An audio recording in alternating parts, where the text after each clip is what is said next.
কেউ বলতে পারবে না দিনের ভোট রাতে দিয়েছে, ভোট কারচুপি হয়েছে, তা কিছু বলার কোনো ক্ষমতা নেই। 2018 সালে শেখ হাসিনার রাতের ভোটের মূল হোতা তারই উপদেষ্টা প্রয়াত এস.টি. ইমাম। একাদশ সংসদ নির্বাচন বাস্তবায়নকারী দলনেতা ছিলেন তৎকালীন নির্বাচন কমিশন সচিব হেলাল উদ্দিন আহমেদ, সাবেক আইজিপি জাবেদ পাটোয়ারি, সাবেক ডিএমপি কমিশনার আসাদুজ্জামান মিয়া, র্যাবের সাবেক প্রধান বেনজির আহমদ, পুলিশের সাবেক আইজি শহীদুল হক ও তৎকালীন সচিব কবির বিন আনোয়ার সহ আরো অনেকেই। ভুয়া নির্বাচনের নীল নকশা বাস্তবায়ন করেছিলেন মাঠ পর্যায়ের ডিসিএসপিরা, যারা একাট্টা হয়ে শেখ হাসিনার ক্ষমতার মসনদ পোক্ত করেছিলেন। মাঠ পর্যায়ের রাতের ভোটের প্ল্যানাররা এখনো রয়েছে বহাল তবিয়তে প্রশাসনে। আমরা কি গেছি সেখানে ভোট চুরি করতে? বলি নাই তো।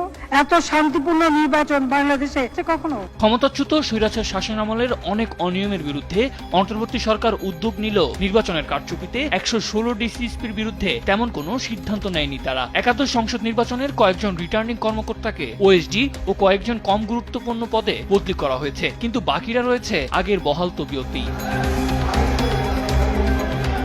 নির্বাচন কমিশন আইনসহ সকল আইন লঙ্ঘন করা হয় ওই নির্বাচনে, যা দেশে বিদেশে বিতর্কিত নির্বাচন হিসেবে প্রতিষ্ঠা পেয়েছিল। নির্বাচনকে কেন্দ্র করে ক্ষমতার চরম অপব্যবহার করা হয় তখন। আওয়ামী লীগের শীর্ষস্থানীয় বিভিন্ন পর্যায়ের নেতাদের থেকে মোটা অঙ্কের অর্থের বিনিময়ে এমপি বানায় এই ডিসিএসপিরা। আমরা আমাদের নেত্রীকে নিয়ে গর্ববোধ করি।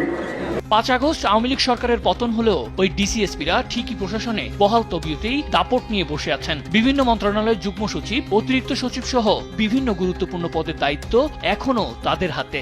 যাকে খুশি তাকে ভোট দিয়ে তারা জয়যুক্ত করবে। 2018 সালের 30 ডিসেম্বর রাতের সেই নীল নকশার ভোটের মাঠ কর্তাদের মধ্যে বাগেরহাট জেলার প্রশাসক ছিলেন তপন কুমার বিশ্বাস। তিনি এখনো পরিবেশ, বন ও জলবায়ু পরিবর্তন মন্ত্রণালয়ের পরিবেশ দূষণ নিয়ন্ত্রণ ও আইন বিভাগের অতিরিক্ত সচিব। তার সঙ্গে বাংলাদেশ রাবার বোর্ডের চেয়ারম্যানও তিনি। বরগুনা জেলার প্রশাসক ছিলেন কবির মাহমুদ, তাকে বাংলাদেশ নিরাপদ খাদ্য কর্তৃপক্ষের পরিচালক পদে পদায়ন করা হয়েছে। বগুড়া জেলার প্রশাসক ছিলেন ফয়েজ আহমদ, তিনি এখন বিদ্যুৎ, জ্বালানি ও খনিজ সম্পদ মন্ত্রণালয়ের সমন্বয়ন বিভাগ, বিদ্যুৎ বিভাগের অতিরিক্ত সচিব। চাঁদপুরের জেলা প্রশাসক ছিলেন মোহাম্মদ মাজিদুর রহমান খান, তিনি এখন মন্ত্রিপরিষদ বিভাগের যুগ্ম সচিব।